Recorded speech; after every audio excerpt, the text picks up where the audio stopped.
দেশের রাজনীতিতে আলোচনায় এসেছে ১১ দলীয় ঐক্য এবং ন্যাশনাল সিটিজেন পার্টি বা এনসিপির বর্তমান অবস্থান ও ভবিষ্যৎ পরিকল্পনা। গত ১২ ফেব্রুয়ারি ২০২৬-এর জাতীয় নির্বাচনে ১১ দলীয় জোটের অংশ হিসেবে এনসিপি ৬টি আসনে জয়লাভ করে।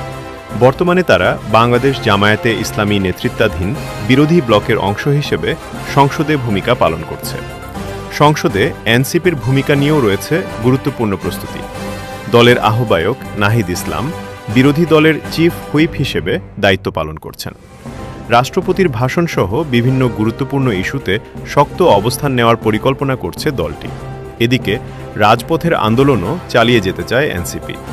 দলের সিনিয়র যুগ্ম আহ্বায়ক আরিফুল ইসলাম আদিব জানিয়েছেন, সংবিধান সংস্কার ও ন্যায় বিচারের মতো ইস্যুতে ১১ দলের সঙ্গে যৌথ কর্মসূচি অব্যাহত থাকবে। তবে প্রতিটি দল নিজস্ব কর্মসূচিও পালন করবে।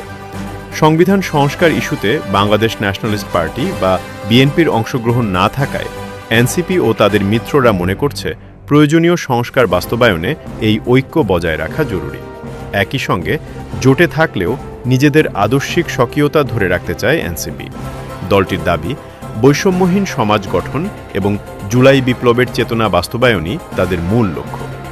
সব মিলিয়ে নির্বাচন পরবর্তী বাস্তবতায় ১১ দলীয় ঐক্যের ভবিষ্যৎ, সংসদ ও রাজপথে এনসিপির ভূমিকা সবকিছুই এখন রাজনৈতিক অঙ্গনে গুরুত্বপূর্ণ আলোচনার বিষয় হয়ে উঠেছে।